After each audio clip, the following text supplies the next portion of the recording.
total loss of control was in place in the ward system. I mean, the wardens couldn't enter the wards.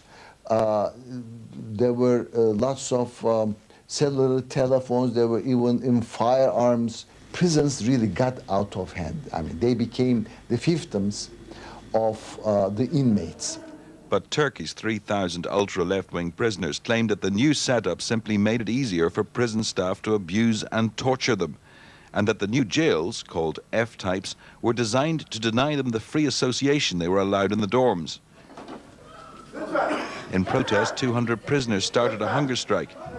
Last December, the government launched a full-scale military assault to reclaim the jails and forcibly relocate the inmates to the new prisons. 30 prisoners and 2 soldiers died in the operation. The number of inmates on hunger strike doubled to 400, and since then at least 20 prisoners have starved themselves to death. Outside the prison system, 5 hunger strikers have so far died in support of the inmates, and 3 others have been starving themselves since before Christmas, surviving only on salt, sugar, water and vitamin B1 supplements to prolong their lives and keep the protest in the public eye. But 21-year-old Zehra and Kulaksiz realizes she won't be able to go on forever. Her words were to prove prophetic. Nasıl tanımlıyorum? Bir insan, yani bir şey başladık. We started something. When a person decides to do something, he or she should go on until the end. I decided on my own free will. I am going on until the end. Zehra's sister, Canan, died in the house in April. The scale of the crisis is focusing attention on Turkey's anti-terrorism legislation, which opposition leaders claim is draconian. More than 90% of the people who are called terrorists and who are in prison have not been involved in any kind of terrorist act and have not used weapons. The government has to define terrorism by international standards. They mustn't imprison a high school student as a terrorist for putting up a poster. Despite repeated requests for an interview, the government was unable to provide anybody. We did get to speak to the chairman of the Parliament's Human Rights Commission, Hüseyin Agul is a member of Turkey's leading right-wing party and supports his coalition government's stand on terrorism. The Turkish Republic has not tried anyone because of their thoughts. Critics should read our laws more carefully. In Turkey, there is freedom of thought, but if a person puts his thoughts into action, makes an attempt to impose the thought on the public, then the crime is committed. Then they are tried. And that is right. One man who fell foul of Turkey's harsh anti-terrorism laws is journalist Selim Akçan.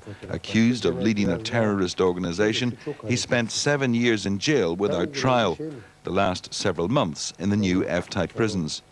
Selim claims that the regime was brutal. 15 or 20 guards would enter the cell. They would start beating us, kicking, punching, hitting us against the wall, pulling our hair, spitting and degrading us. Although he was recently released, Selim's wife Oya remains in jail and has been on hunger strike since December. She's now in a critical condition. We weren't allowed to film inside any Turkish prisons.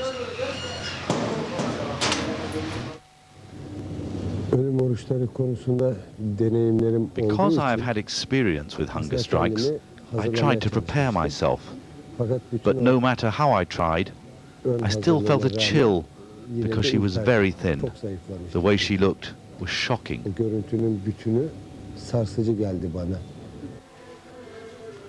At the house, a volunteer doctor examined Zehra and the other hunger strikers, although all of them refuse actual treatment. As far as he can tell, Zehra and her friend are doing relatively well. He's more concerned about Hülya Simşek. She's suffering from severe muscle pains and psychological problems.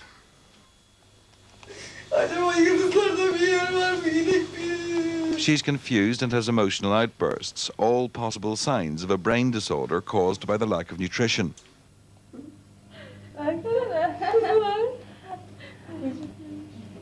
Sonuçta biz kazanacağız yani. Bir şekilde bu hapishane istediğim şekilde olacak tekrar.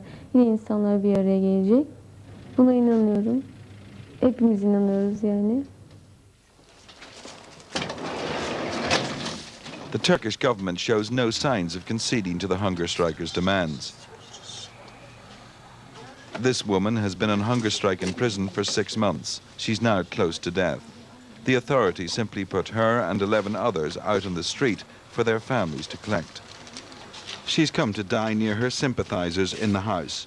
There are now 90 hunger strikers facing imminent death in Turkey, and in the house of death, Zehra Kulaksiz fulfilled her promise to starve for their cause. She died last Friday night.